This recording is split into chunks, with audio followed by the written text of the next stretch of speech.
Hi, welcome to my thoughts on Arrow Season 1, Episode 14, The Odyssey. Now, with 100% less Armand Asante, the episode is rated TV-14, so will this video be? There will be spoilers for the episode and the ones leading up to it. Let's dive right in. So, yeah, I had been wondering exactly how they were going to resolve, Oliver arrowing Moira. Did not expect her to shoot him. Holy crap. Yeah, and by the end of the episode, it's still like Oliver is very resistant to the idea that his mom is involved in something that she knows very much about what's going on. And it is the kind of thing where we can understand why he interprets it as just her defending herself kind of thing. And it is definitely true that she cares about Oliver and Thea. Basically at this point, Oliver, I don't know yet if it'll change, but at this point, certainly Oliver is reluctant to accept the idea that someone who does care about someone else could also be engaged in something evil. And, we, the audience, know that that is the case. Clearly, she knows, what is, yeah. And that is the thing, that's part of why we have to avoid black and white thinking. If you think, oh, an evil person, that's someone who only cares about themselves, not about any other person, it would be easy to deal with if that was the only way someone could be evil, or at least engage in evil. But yeah, unfortunately, it is more complicated than that. There are evil people who just care about the people very close to them, but they don't care about the out-group. They're okay with, death and misery for the out-group, but they want prosperity for the in-group. And a lot of the time, their in-group is very, very small. Like, it might just be family. Like, a spouse and offspring and maybe parents, that sort of thing, and not necessarily anybody else. So, yeah, it was very nicely done the way that, yeah, it seemed like he had it under control, she goes for she tries to use her communicator, and he's like, clearly you can't be trusted with it, so he, fires an arrow to get that out of the way, and, yeah, the ultimately she had a gun hidden, and yeah, he was so shocked that he was unable to, it's not the first time he's been shot at, but he's used to, if he's not getting shot at, he's not doing his job right, I would say it was Bill Corbett, according to the Dark Knight riff tracks. His boss said that to him when he worked at White Castle. Anyway, yeah. I think that does bring us to the next. Yeah, and he does manage to disappear, pull the disappearing act that he has a knack for. So she calls for help, but they are. This is an episode all about people either calling for help or wanting to call for help, and it not really ending up making a difference. Because Felicity is also like, we got to get him to a hospital. I'll call 911. There's two separate pieces of dialogue from her in this episode. But yeah, he disappears and appears in her car, which best I could tell was locked, because doesn't she use her key to unlock it? So just, yeah, I don't know how he does it, but it's really, really cool. It's so comic booky. He got into a locked car without setting off the alarm, and without, like, yeah, because she had no idea he was in there until she heard him. Yeah, so glad that, of all the people that he could have asked for help, that it's her. And you know, she's not going to join the team because she doesn't like, you know, that he puts arrows in people, even if they're bad people. But she does want to find Walter. You know, he was nice to her, and she, you know, they were both involved with the book. So, yeah, it's, you know, it's not like, oh, he randomly disappeared. Like, they were working together on something that got him lost. Let's see. Yeah, yeah, I quite appreciated that he does, you know, he um, de-hoods. He pulls the hood down to show. And the thing about, you know, how do you know my name? Because you know mine. And, you know, she's like, Mr. Green, I mean, Oliver. Yeah, you know what? Can we make that like a rule? Like, we have all these unwritten rules about like social interactions. If someone's bleeding to death in the back of your car, you're allowed to call them by their first name, regardless of what your relationship had been up to that point. And yeah, you know, he manages to get her to take him to the Glades, and I love the line. Damn it, Oliver! You need a doctor, not a steel worker. And let's see. I think that yeah, Dig, understandably, you know, by reflex, pulls a gun on her when he just hears, you know. And I love the little bit where, you know, early in the episode, he's like, so Oliver told you all of this, you know. He's like, Oliver, when you wake up, you and I are gonna have a conversation about how you need to tell me before you tell someone else about this place. You know, it was the same thing with Helena. You know, um, you know, she can be a little bit of a handful. I wonder if anybody calls her Helena Handbasket. But then later, you know, Oliver gives Dig a look like, you told her that, so it's, you know, because like, fair's fair. Yeah. So I think that does bring us to good detail from like costume and makeup. That there's some blood on her, and also I love the line, "Can you help me? He's really heavy." I really, really love her character. She's so adorable.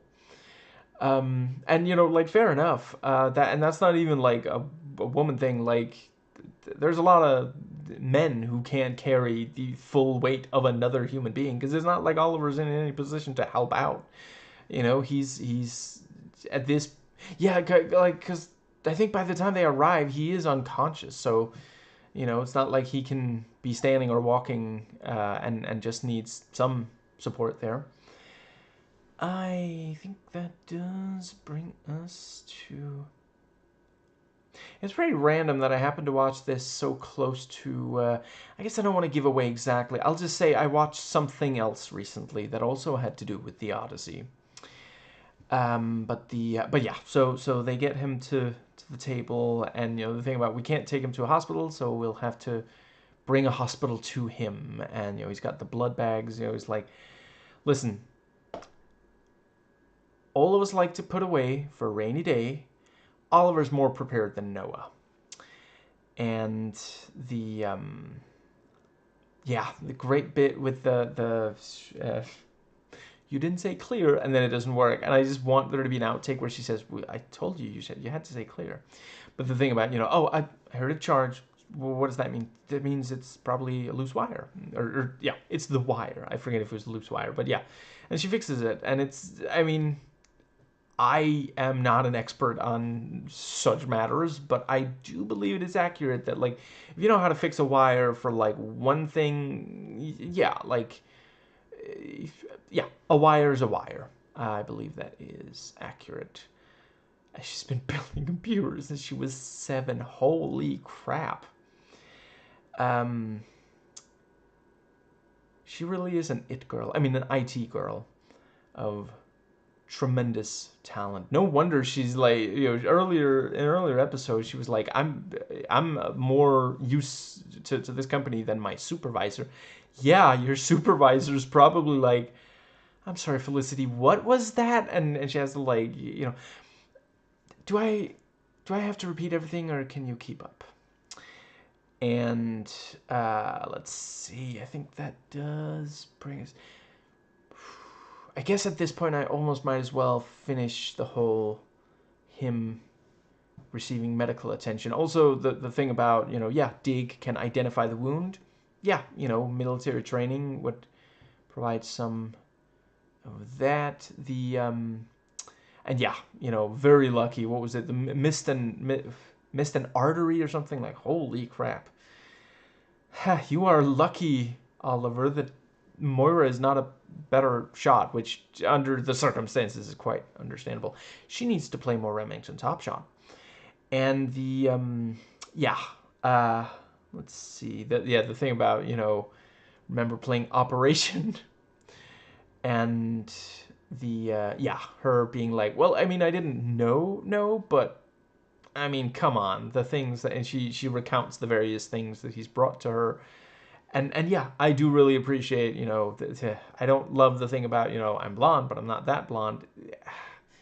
The idea that blonde women are less intelligent is a misogynistic notion thought up by, you know, guys who are intimidated by women who are smart. So they say, oh, they're actually not very smart. There's like some of the smartest people throughout history have been women, and we owe them a great debt. I forget the exact details, but I watched a Feminist Frequency video on this years and years ago. But apparently, or evidently, there's at least one woman who's like partially responsible for the fact that we have like the computer today. So, yeah, I think that might just about.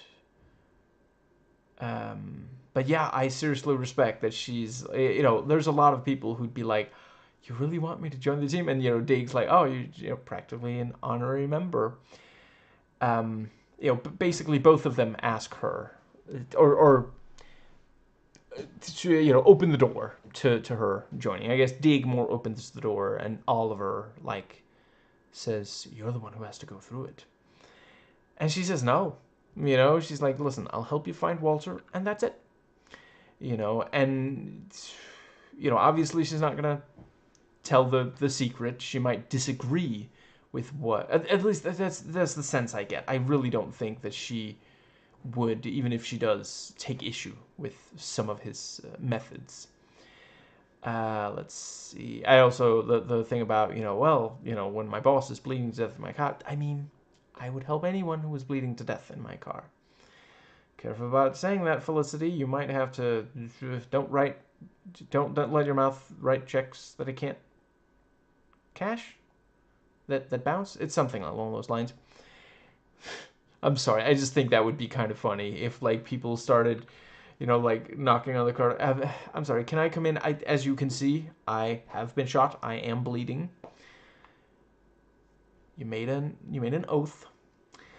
But the let's see. Yeah, the fact that she just upgrades the computer system because it's like the 80s and not the good kind of the 80s, like Madonna leg warmers.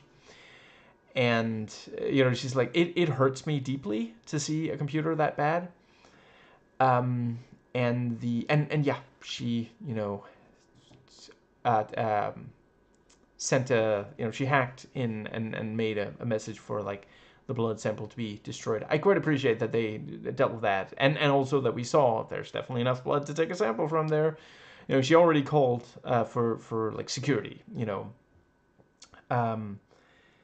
Yeah, it would not take very long. She's rich. It would not take long for the cops to get there. And take the blood sample, and yeah, I think that does, because I was thinking like, how are they gonna deal with that, but yeah, and yeah, once he's awake, Oliver's like, listen, there's no way my mom is, so she's off limits, and he tells Moira, there's a, he will never bother you again. And yeah, Thea, again, not getting a lot of time, but doing great with what, Maybe you should invest in a landline, bro. Bruh. I think that does more or less cover everything that isn't flashback. Obviously, I'm going to talk about the flashbacks. Yeah, I think that might cover. Right, very clever. The thing about the part where he's flatlined. Oh, well, let's see. It might just be the I forget, but there was a thing there, and yeah, like did somebody who worked on ER like come and guest write and or direct this episode, because it really felt like they hit all. I haven't watched very much ER, but like yeah, he's flatlining, clear. Oh, there's bleeding, but we have it under control now, and all this stuff. Just yeah. But I do believe it is accurate. I think that does cover everything that isn't. Yeah. Uh, really great use of flashback. The thing about how are you going to survive this, and then it cuts back, and it really is like, how's he going to survive this? And I thought they did a really great job over the course of the flashbacks of getting, like, by the end, Oliver is still not, comfortable killing a person, but he has fight in him. Slade says, hey, there was, the kid that I trained didn't have a chance, wasn't going to make it. You might, yeah, by the end, he is ready to really fight for his survival in various ways that I will get into. Yeah, let's see. Again, like, I think if I forget to say it in one of these videos, please just assume that I love Manu Bennett's work in the episode. Yeah, holy crap. Great badass moments, strong character moments. Yeah. Let's see, yeah, let's talk a little bit about the training. He's like, why are we fighting with sticks? The enemies have guns, and yeah, Slade demonstrates the enemy cannot use a gun if we disable his hand. And yeah, by the end of the episode, he knows, he uses that move himself. He's really good at that. He did the same thing with the choke to fake killing someone in an earlier episode, and the let's see, yeah, the bit with the we need fire against the wolves. They're wolves. Well, I mean, yes, but I think we should be more worried about the dragon. How much silver do you have on you? Because if you don't, like, we are gonna end up being fried and eaten. But the thing about, I don't know, maybe you could make fire then? Even cavemen knew how to do that. And he has a lighter. He has a little Zippo. And Oliver's like, okay, I've been working on this for 2 hours. I know, I was watching. Thanks for the entertainment.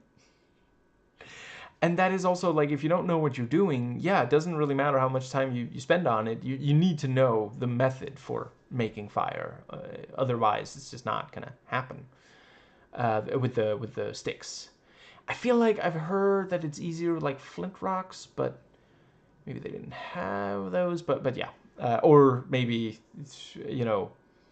yeah, like Slade wanted to watch him just struggle with it for 2 hours.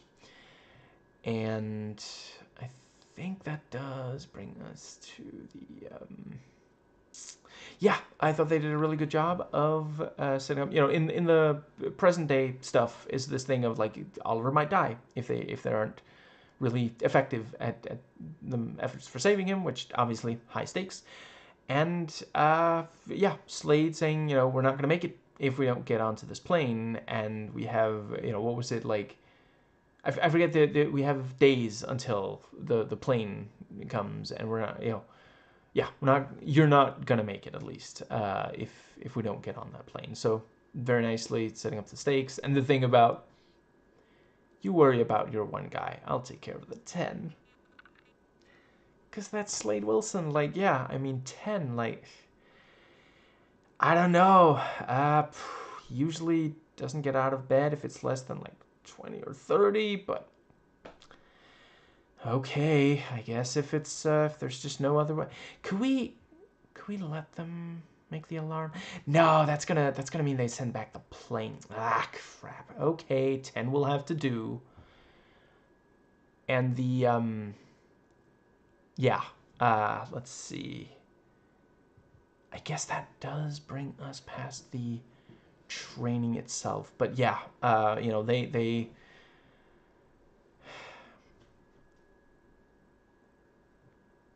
the yeah, right.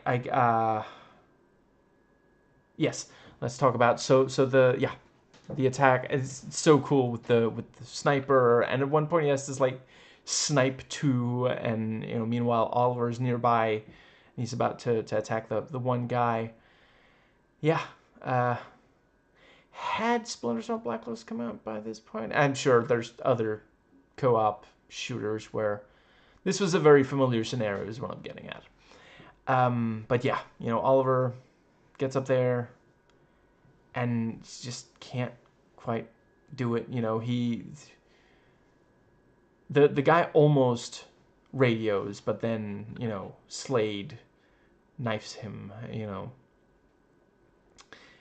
And let's see, but yeah, you know, Oliver tries several things. You know, he is willing to try. He just doesn't have enough training, but he has the will. Let's see, which you know, yeah, it's one of those things. The will to act is indeed very important. It really sucks that, you know, that simple like fact of life has been like co-opted by Nazis. Let's see. I think, yeah.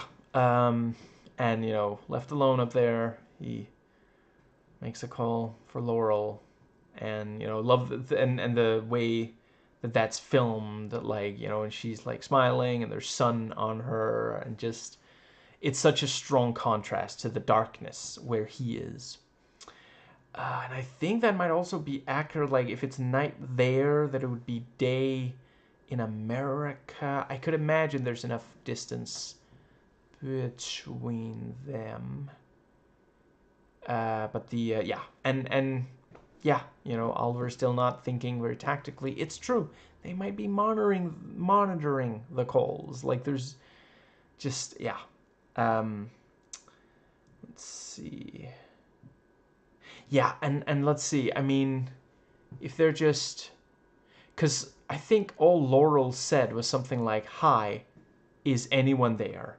You know, that doesn't mean that like it isn't. I mean, I don't know. Maybe the actual radio guy is just like nervous about talking to someone back home. That doesn't have to, you know. But if Oliver had started talking, he would almost definitely have said something that would blow them completely. Make it clear that they're, yeah. Let's see. I think that does pretty well bring us to, so yeah. You know, the quote from the Odyssey, that's great. And I love the little moment where he's like, "Wait, no, no, no. Sorry. It's bread. It's not born. It's bread," you know, and yeah. The one book he read in college, which, like, I forget, I don't think I've actually read it. I've only watched like adaptations, but it is an amazing story. You know, I mentioned earlier, you know, I referenced earlier the Armand Assante miniseries. I think that one is quite good, in a number of ways, you know. But I did an entire video just talking about that, so I'm not going to spend forever talking about it here. But yeah, and that is also like of all the quotes to go with, you know, no, nothing is bred that is weaker than man. Yeah, that is a very dire,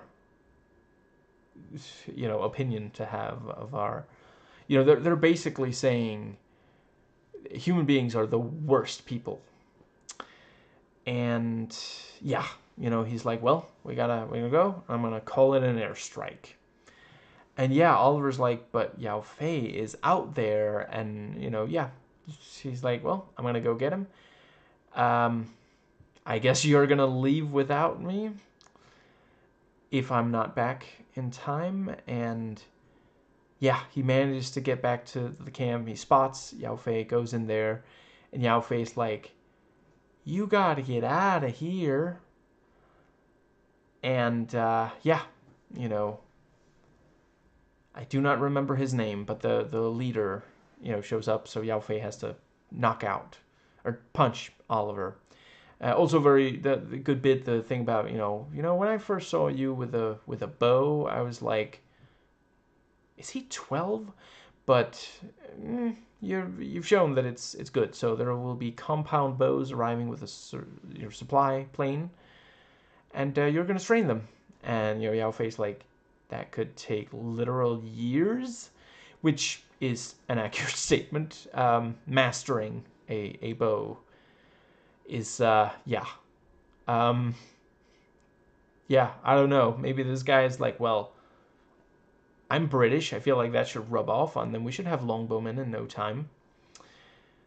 Um, they are very effective in Age of Empires 2. And yeah, the thing about what you want me to fight? I saw you die. I don't know. I guess Yao Fei isn't as strong as you thought. I mean, Yao Fei, you did kind of betray him a little bit. You gotta expect, Americans a lot of the time, they like their sick burns.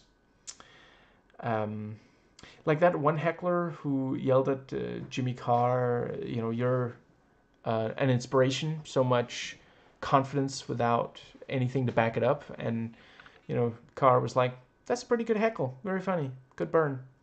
Would work better if you just saw me on the street and said that instead of paying a bunch of money to be in a room with me. And yeah, the thing, you want me to fight him again? Oh, you are mistaken. This is not a match. This is an execution. And yeah, Deathstroke the Terminator shows up. Holy crap. Yeah. He even like cuts the ties just because like he's not gonna have any trouble regardless. And here we see, we've already by this point in the episode seen that Oliver is now willing to fight physically. He's just not very good at it, which is accurate. You can actually make a situation worse if you attempt martial arts against an opponent who's really going to fight you if you don't have sufficient training. But yeah, now that he's Billy, he's like, you're Billy. What was it, Winter something? You used to believe in something. You used to be cool, man. So he's like saying, are you really okay with this? You know, all I'm asking is that you look deep inside to see if there's a spot, something you wish wasn't there, that is there because you betrayed your partner and is now about to kill me. And he's looking for the spot and he doesn't find anything. And then he says, whatever Fireson is paying, I'll triple it. Very clever changing tactic, because clearly it doesn't work to appeal to his better nature. Fair enough, dude's a mercenary, But yeah, money, and it is true. Like, it's not all, like, no matter what Fireson is paying, 100% Oliver can triple it, and they do know who he is. Like, Billy likely knows that this is an actual legitimate offer. They know that this is Oliver Queen, the billionaire. So, yeah. And he still keeps attacking, because, like, this is who he is now, you know? He has thoroughly chosen this. And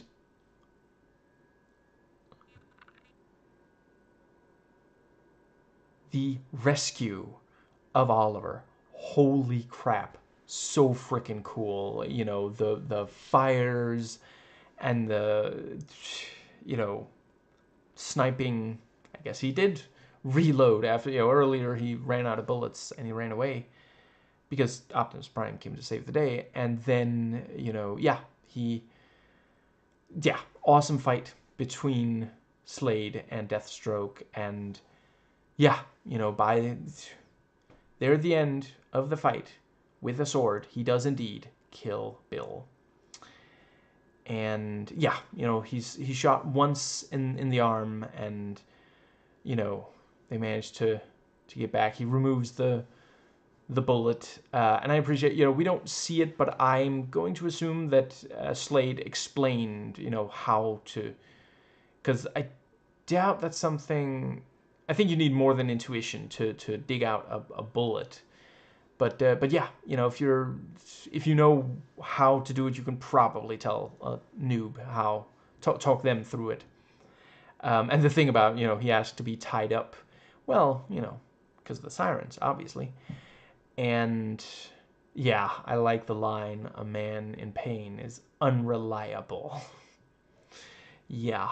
And we do, I mean, with Yao Fei, yeah, he is in pain, and thus, you know, Oliver cannot rely on him. And the daughter, and we see that she's got like this mark that Oliver also has by the end, so that's very interesting. Looking forward to finding out what is going on with that. But yeah, you know, they have his daughter, and he you know, because he's, you know, he does the right, you know, he does right by Fireson. He gets 5 minutes to talk to her, and she's terrified, and she doesn't understand what's even going on. Like, just, yeah, you really understand why Yao Fei does what he does. You know, like, this recontextualizes, like, from the start, from the moment we saw him on the show.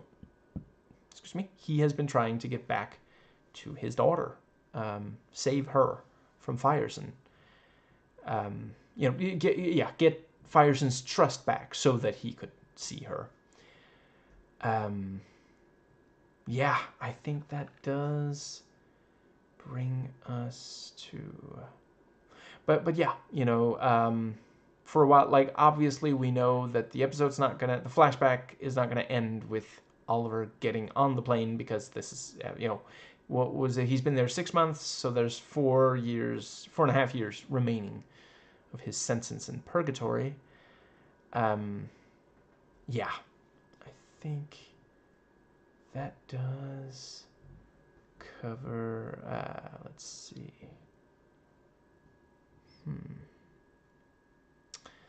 I feel like there's at least one more thing. But yeah, really excited for next episode. So glad that Felicity is on board with at least some work here. And let's see, and it was also one of those things, like, they had to eventually bring her in, or reveal the truth to her. You know, it would be ridiculous if it just went forever without her putting this together. You know, she watches the news, she knows about, you know, the Arrow guy. I think that does more or less. It's so, like, it's unreal to me to think that she was supposed to be a one-off character, and it was just when they saw the chemistry she had with Stephen Amell, who plays Oliver, that they were like, we should make her, you know, we should keep bringing her back because she's so great.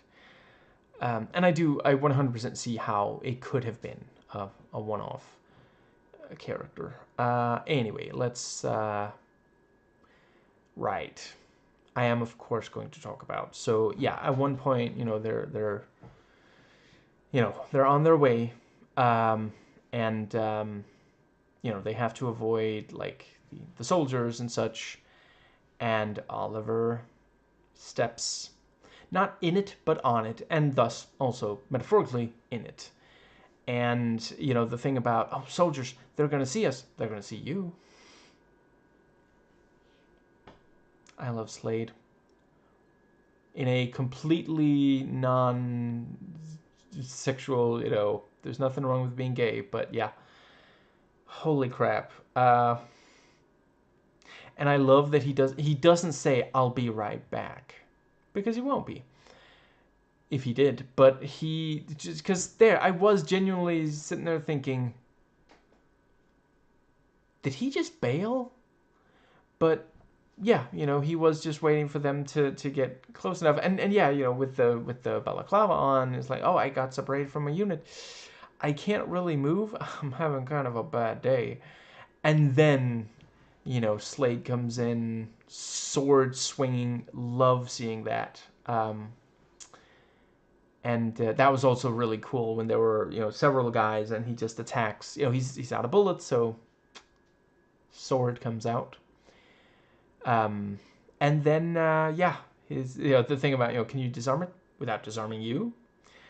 And yeah, he's like, okay, move, you know, and it's, yeah, because that thing is, you know, pressure activated. So as long as they get something of, you know, equal or greater weight onto it, yeah, it's not going to explode. That's how those things work. Very clever. And good detail about, like, oh, you know, the soldiers didn't mind the island, but I guess maybe the Japanese did in World War II. Impressive that it still works.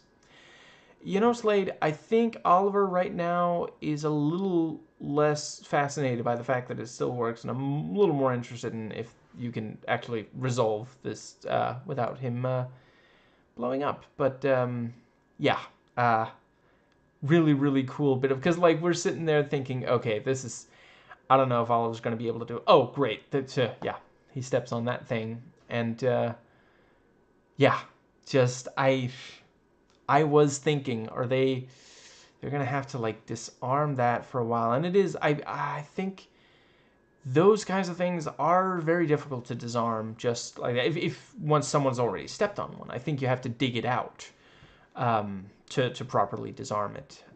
So yeah, you know, I was genuinely not sure how they're gonna handle it, and Slade to the rescue just like that.